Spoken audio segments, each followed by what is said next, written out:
হাত নামান, এটা আওয়াজটা দেন কিছু জোরে বলেন আল্লাহু আকবার। মসজিদ থেকে তো এই আওয়াজটাই দেওয়া হয়, দেয় না? যুদ্ধের ময়দানে তারা এই আওয়াজটাই দিতে হয়, জন্মের পরে এই আওয়াজটাই দিতে হয়। কেবল জন্মাইছে, আল্লাহু আকবার, আওয়াজের মর্ম বুঝে না, অর্থ বুঝে না, আওয়াজ দিলে আওয়াজ কই তাও বুঝে না। বাচ্চার কানের কাছে যায় তখনও বলতে হয় আল্লাহু আকবার, আল্লাহু আকবার।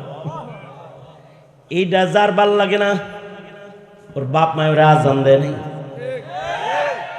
ওর কানে আজান হয় নাই, আকামত হয় নাই, আজান কিচ্ছু হয় নাই। কারণ আজান কামত যদি হইতো তাহলে এটাকে সে অপছন্দ করত না। কারণ এই আওয়াজটা মসজিদের মিনারের আওয়াজ, এই আওয়াজটা জন্মের পরে কানের আওয়াজ, 5 বেলা মসজিদের মিনারার আওয়াজ, ঘুমন্ত মুমিনকে জাগ্রত করার আওয়াজ। রাতের আধারে সব মুমিন ঘুমায় রয়, তখন বলা হয় আল্লাহু আকবার, আল্লাহু আকবার। জাগো জাগো ডাকতে থাকে, মসজিদের মিনার থেকে আওয়াজগুলো দিতে থাকে। আশ্চর্য কারবার হলো, এই আওয়াজ দেনেওয়ালাদেরকে ময়দানে মাশারে গর্দান বড় বড় হবে, উঁচা উঁচা হবে, তাদের গর্দান উঁচা উঁচা হবে। শুধু যারা আওয়াজ দিছে তাদের গর্দান উঁচা হবে তা না, মুয়াজ্জিন সাহেব আওয়াজ দিছে, মুয়াজ্জিনের কণ্ঠে কণ্ঠ মিলা এলাকার যারা আজানের জবাব দিছে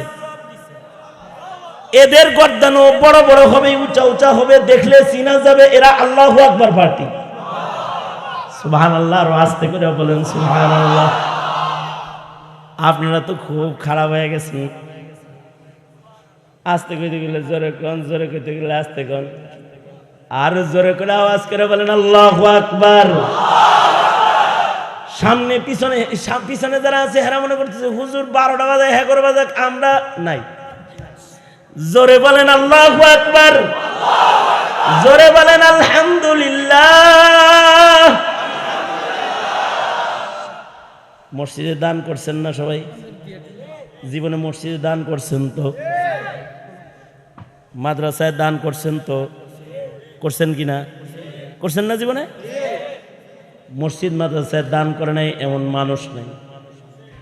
হ্যাঁ, কে আছে ফাইজলামি কথা কও, তাহলে হে মুসলমানই না। 2 টাকা হইলেও জীবনে দান করছে, ঠিক কিনা? কারা কারা দান করছেন জীবনে হাত তোলেন তো দেখি। বাদ করছেন এবার কেউ? সবাই দান করছে, কম আর বেশি।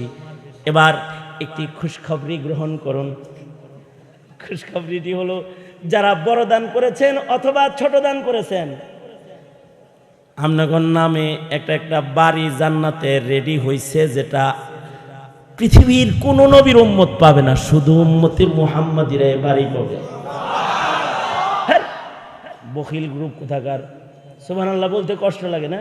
নিচে নাই মা সুবহানাল্লাহ বলা মতো রে, ফাইজলামি করো। হ্যাঁ, উম্মতে মুহাম্মাদির বিশেষত্ব হলো, উম্মতে মুহাম্মাদের বিশেষত্ব হলো, উম্মতে মুহাম্মাদির জান্নাতের ভিতরে মসজিদ নির্মাণের পুরস্কারের বাড়ি থাকবে। আল্লাহু আকবার। তারা শুধু ইবাদতের পুরস্কার পাবে তা না, তারা ইবাদত গাহ নির্মাণের পুরস্কার পাবে। এরা দুনিয়ার কোন উম্মতকে এটা দেয়া হবে না। আল্লাহর রাসূল সাল্লাল্লাহু আলাইহি ওয়াসাল্লাম উম্মতের ফজিলত বলতে গিয়ে বলেন, আমার উম্মতের লেগে তো আল্লাহ আমার লেগে তো সারা দুনিয়ার এই মসজিদ বানাইছে। জুইলাত লিয়াল আরদু কুল্লুহা মসজিদাও ওয়া তাহুরা। আল্লাহ তাআলা আমার জন্য সারা দুনিয়ার জমিনকে মসজিদ বানাইছে। আল্লাহু আকবার। মানে এই যে মসজিদের আওয়াজ যারা শুনছে, ঘরের ভিতরে নামাজ পড়ছে, এরাও কেমন যেন আজান শুনে ঘরে মসজিদে নামাজ পড়ছে। মহিলারা আছে না, যারা মসজিদে নামাজ পড়ে না, আজান হয় মসজিদে, মহিলারা নামাজ পড়ে ঘরে। ফুকাহারা বলে মহিলাদের জন্য ঘরে নামাজ আফজল। বড় বড় চোখ করে ফকিহরা বলে মহিলাদের জন্য আজানের পরে ঘরে নামাজ আফজল, কারণ ঘরটাও উম্মতের জন্য, উম্মতের জন্য মসজিদ, ঘরও উম্মতের জন্য মসজিদ। তবে উম্মতের পুরুষ যারা, তারা মসজিদে আইসা জামাতে নামাজ পড়ে, মসজিদের লোকে খাতির লাগে। যে ঘর থেকে মসজিদের লোক আহা যাওয়া করে, যে ঘর থেকে মসজিদের সদকা আসে, যে ঘরের মানুষ মসজিদের আজানের উত্তর দেয়, যাদের সম্পর্ক মসজিদের সাথে দুনিয়াতে হয়ে যায়, আল্লাহর রাসূল বলেন ফাশহাদু লাহুল ঈমান, তোমরা তার ব্যাপারে ঈমানের সাক্ষী প্রদান করো। আল্লাহু আকবার। যাদের সম্পর্ক মসজিদের সাথে হবে, আল্লাহর রাসূল বলেন ফাশহাদু লাহুল ঈমান, তার ব্যাপারে তোমরা ঈমানের সাক্ষী প্রদান করো। দেন না পাশে লোক আয়া বয়ে রয়েছে, গুতাইতেছে, আমার আর কি কইতে যেতেছে, তাড়াতাড়ি শেষ করেন। আমিও তাড়াতাড়ি শেষ করার নিয়ত করছি, কারণ যারা আছে, আমি তো হ্যাঁ ওয়াজের ছাত্র, দামাত বারাকাতুহুমের ওয়াজের ছাত্র। খান সাহেব তো উস্তাদ, সভাপতি সভাপতি সভাপতি, সব বক্তাকে সভাপতি, আমি তো নাই। এ কারণে খুব সংক্ষেপে কিছু কথা। তাহলে জীবনে ছোট সৎকাও করছেন, বড় সৎকাও করছেন। আমি তো মাননীয় প্রধানমন্ত্রীকে ধন্যবাদ জানাই এই নিমিত্তে যে তিনি জেলায় উপজেলায় উপজেলায় মসজিদ বানাইছে। এই মসজিদগুলা যদি তার ইব্রাহিমী সাক্ষী হয়, তাহলে তো ইব্রাহিমী সন্তান হিসেবে জান্নাতে যাবো গা।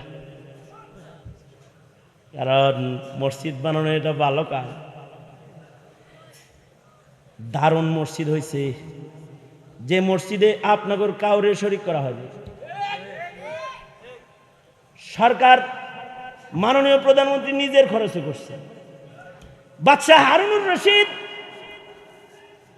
একবার সে একটা ঘোষণা দিল, বাদশাহ হারুন একটা ঘোষণা দিছে।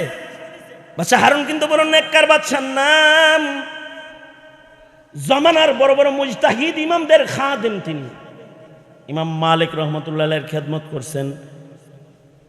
ইমাম মালিক রহমতুল্লাহ আলাইহি মুয়াত্তায়ে ইমাম মালিক তিনি এত কদর করছেন, ইলমের এত কদর করছেন যে যা বলছেন আপনার মুয়াত্তায়ে ইমাম মালিকটা দেন, কাবার গিলাপ বানায় আমি এটা লেখা দিই, সারা দুনিয়া নবীর হাদিস কিয়ামত পর্যন্ত কাবার গিলাপে দেখব আর আমল করব সারা দুনিয়াতে। ইমাম মালিক তো মুতাওয়াজে ছিলেন। ইমাম মালিক বলে আমার কিতাব যদি কাবার গিলাপে লেখা হয়, তাহলে আরো যারা আলেম আছে তাদের তাওহীন করা হবে। আরো যত মুহাদ্দিস আছে, বড় বড় হাদিসের খেদমতকারী আছে, তাদের কিতাব অবমূল্যায়ন হয়ে যাবে। আমি আলেম হইয়া আরেকজন আলেমের ইহানত করতে পারি না, কারণ দুনিয়াতে ছোট আলেমেরও একটা দাম আছে। ছোট আলেমও শাফাত হবে। ছোট ডাক্তারের নামে যেরকম ডাক্তার আছে, যদিও তারে কয় হাতুইরা ডাক্তার, আলেম যদি ছোট হয় তাও তার একটা দাম আছে। তিনি উম্মতের রুহানি ডাক্তার। আমার কারণে ছোট আলেমের অভ্যাস যদি হোক এটা চাই না, হবে না এটা। ওনা যে যেমন মিলে তেমন রাজার মিলে রানী, খাপসার খাপসানি মিলে কানার মিলে কানি। যে যেমন মিলে তেমন, যে যেমন মিলে তেমন রাজার মিলে রানী, খাপসার খাপসানি মিলে কানার মিলে কানি।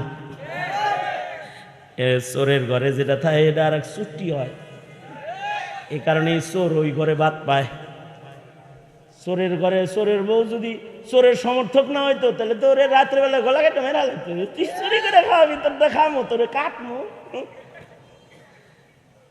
শরীয়ত তোর হাত কাটে, কিন্তু আমি তোর গলা কাটমো। তুই মানুষ খাওয়াবি হারা জনম এইভাবে চুরি করে, এটা হইব না। কিন্তু চোরের ঘরে বউ চোররে আদর করে, মাথায় তেল লাগায় দেয়, চুরি করতে যায় হাত পা যা ব্যথা পায় এগুলো টাইনা টুইনা ঠিক করে দেয়। কারণ হলো যে যেমন মিলে তেমন রাজার মিলে রানী, খাপসার খাপসানি মিলে কানার মিলে কানি।